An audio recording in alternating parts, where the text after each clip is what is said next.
Ayan, at hapon na. Pwede na tayong magbike. Pupunta tayo ng Lusail at kung hanggang saan tayo makakalayo. Ayan, ito yung mula tayo sa Doha, sa Madinat North. Ayan, ito yung lugar. Marami na rin sasakyan. Ayan, mamaya po ulit. God bless po. God bless. Ayan, dito na ulit tayo nakapagsimulang mag-video. Dito na lang ulit natin na-open yung ating video, yung ating camera. Ayan, ito ay dito sa may Kabahayan. Maraming sasakyan and medyo mabibilis din yung mga sasakyan dito. Ayan. Ito po ay sa may madadaanan natin dito yung Almira. Dito sa may North Madinat North Khalifa. Ayan.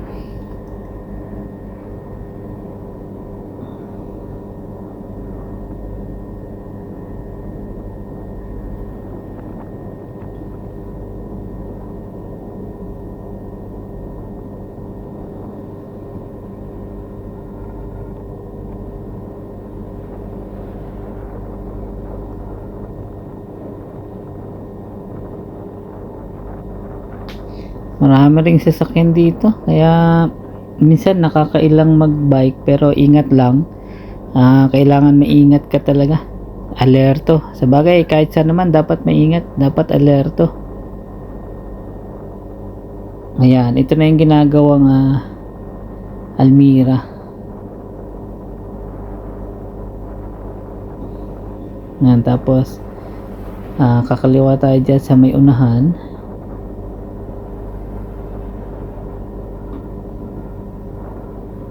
Ayan, dito tayo kakaliwa. Ayan. Ayan, nasa bandang kanan natin, ayan ang Al Hammam Park. Bali, ginagawa pa lang yan. Al Hammam Park. Medyo matagal na rin ginagawa. Hindi ko alam kung kailan yan i-open.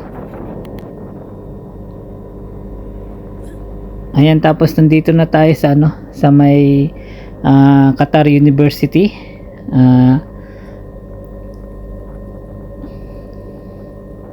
Bali, may sarili na ring bike lane. May bike lane na rin dito. Ayan, kaya dito safe na kasi may sarili na siyang bike lane. At pagdating dito, yun nga lang, may pailan-ilang bato, so ingat pa rin. Bagay, kahit ano namang ganda nung dadaanan natin, kung hindi tayo mag-iingat at medyo kamote biker tayo, may pagkakataon talaga na tayo ay maaksidente.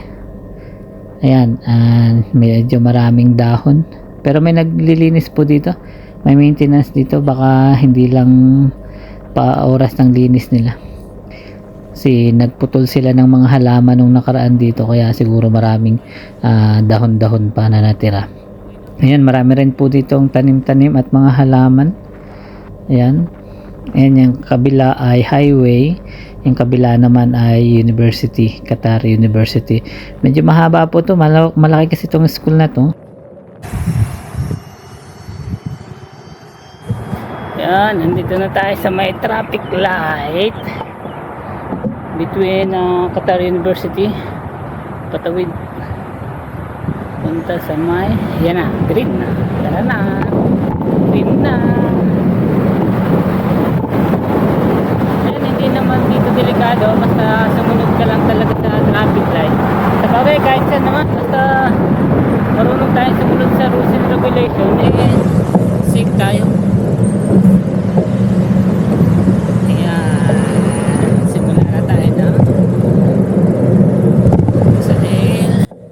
Ayan, at ito po yung umpisa ng Qatar bike lane. Ayan, nasa may kanan po, andyan nakasulat yung silang record holder dati. Ayan. So ito naman po, yan sa kabila, nandyan po yung mga coffee shop, merong pahingahan, meron din po diyang CR. Ayan po yung mga coffee shop, and meron dyan CR kung nawiwiwi ka na, ay may CR po dyan. At meron din po dyan bike shop, may bike shop po dyan. So kung gusto mo ipaayos or gusto mong bumili ng bike, meron po. Ayan, medyo malabo na yung ating video kasi ano na to parang 7 na ng hapon. Medyo malabo na yung kuha. Ayan, may mga nagbabike na kasi kahit dito ay summer na, tag-init na, pagdating po ng hapon masarap magbike. Basta lumilim po, mainit pa rin yung pakiramdam pero masarap magbike. Alam mo naman yung mga nagbabike, talagang magbabike yan kahit mainit. Ako naman po ay hindi masyadong nagbabike. Kalimitan ay bike to work at bike from work. Yun lang naman po. At saka minsan yan, katulad nito, nagbike ako na papawis practice. Ayan. Medyo mahaba po tong bike lane.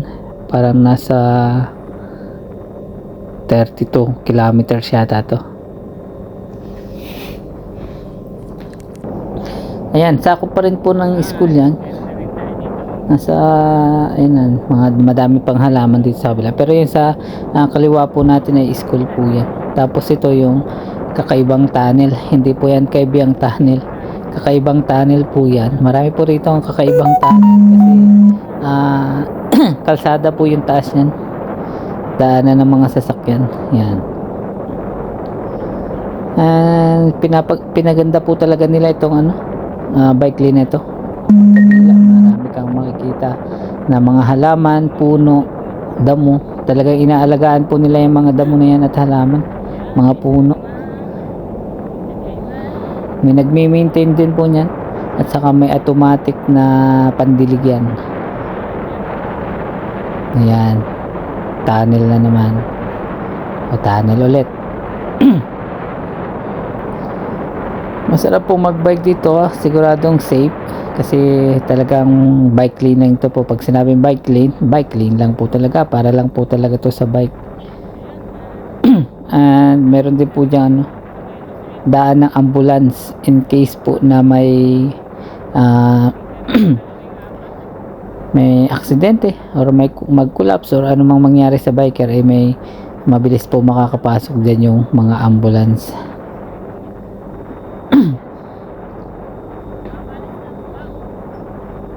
Malapad din po itong bike lane.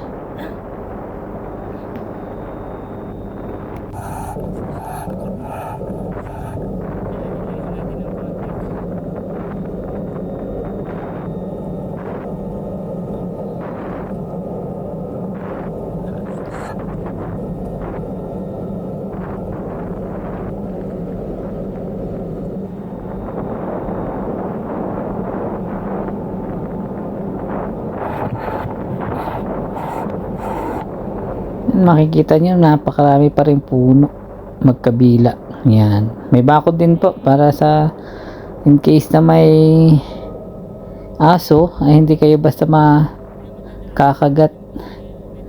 Si dati may area dyan na hinabol ako ng aso. Sa takot ko ay nabuhat ko yung luma kong bike at ipapalo ko sana dun sa aso. Nakalimutan kong mabigat pala yung bike ko.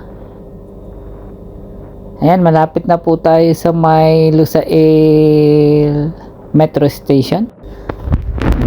Medyo mabagal lang po tayo magpatakbo.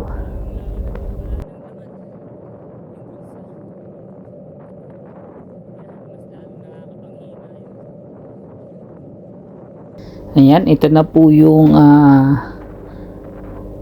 bridge o yung tulay papunta po dun sa Metro Station, Lusail Metro Station. Yan na po yung bridge.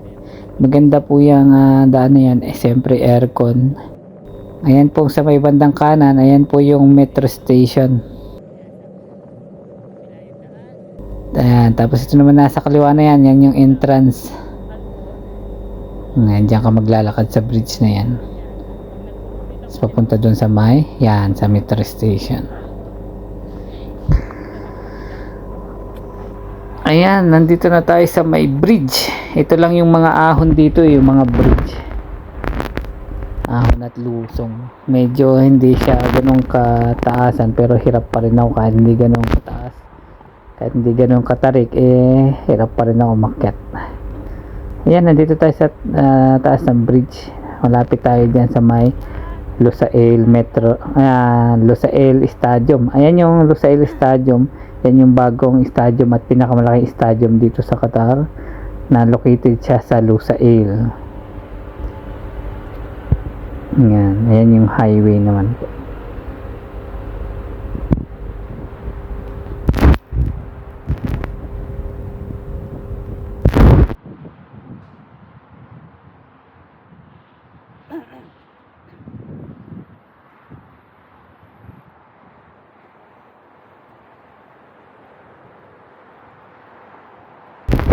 May pailan-ilan ding nagbabike, solo rider parang ako.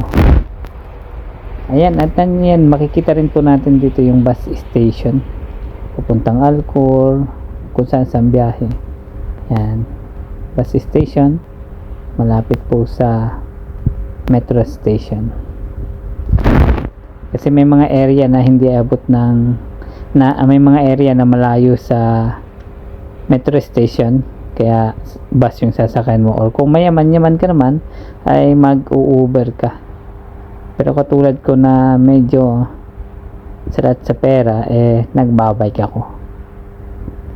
Bike ang sagot sa mataas na pamasahe. Ayan, ito naman yung Lusail Boulevard. Yan, nandyan dati yung dyan ginanap yung luminous light, yung napakaganda at napakaraming makukulay na ilaw. Ayan, bike na po ulit tayo.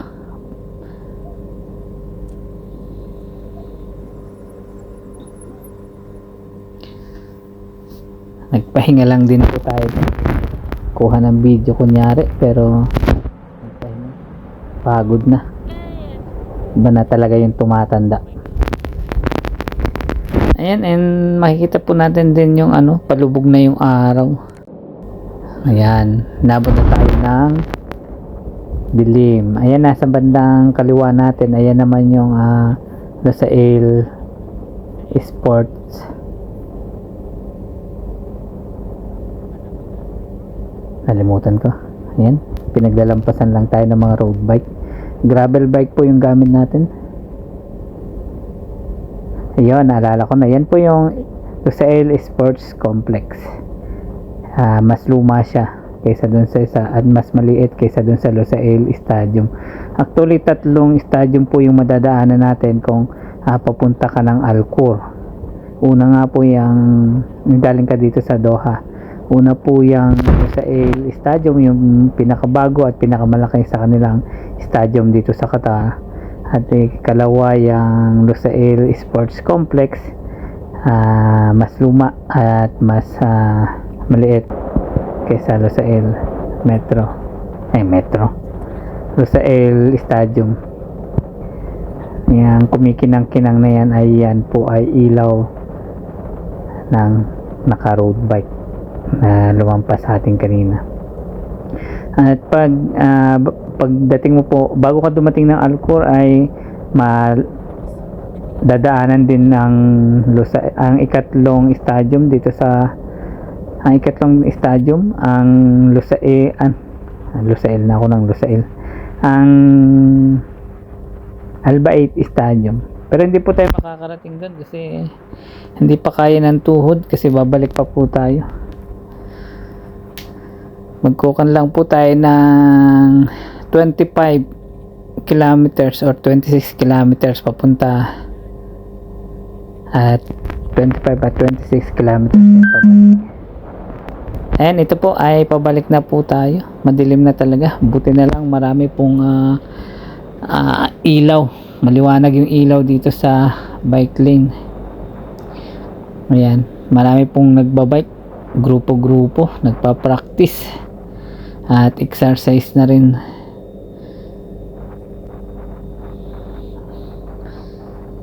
Ayan, madilim na talaga. Ayan, malapit na po ulit tayo dun sa Lusail Sports Complex. Ayan, medyo pagod na tayo. Naka 27 kilometers na tayo dyan.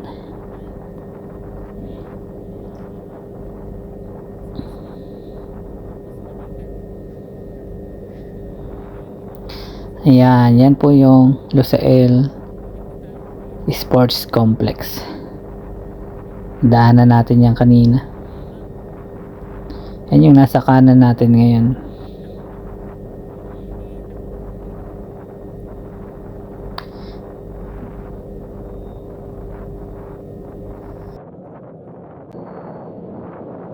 Ayan, ito na naman yung magagandang bahay, mga palasyo. Malalaki at nagagandahang bahay dito.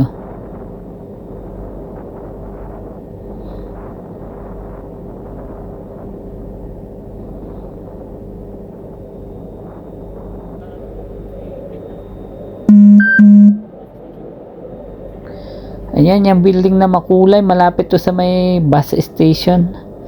Hindi ko alam kung anong building yan. Parang may sinihan dyan nakasulat kasing Novo. Alam kong Novo dito is sinihan eh. Ayan, sa bandang kaliwa, ayan yung Lusail Stadium. Ayan yung bago at pinakamalaki. Kasya dyan yung 80,000 na tao.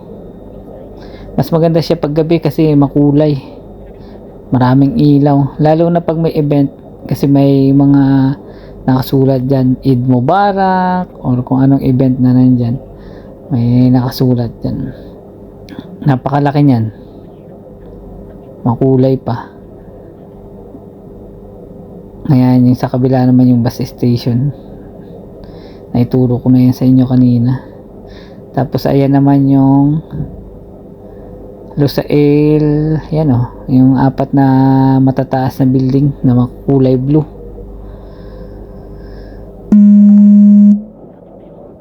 Diyan ginaganap yung luminous. Diyan ginanap pala yung luminous light. Hindi ko pa na i-post yun. Sa isang araw ipopost ko yun. Napakaganda po ng ilaw dyan. Napakakulay ng time na yan. Ayan, nandito na ulit tayo sa may Lusail Metro. Medyo malapit na tayo pa uwi. Yan yung magandang bridge. Yan, medyo malayo nga lang. Parang nasa 5 minutes to 8 minutes kang lakad bago mo marating yung metro. Mula sa metro papuntang bus station, nasa 7 kilometers ata. Ayan, ito na yung last. Dito yung umpisa ng bike lane. Yan, dito din tayo last magbibideo. At tayo ay lobat na. Pero may 7 kilometers pa mula dito hanggang sa aming bahay. Ingat po lagi. God bless po sa bawat isa.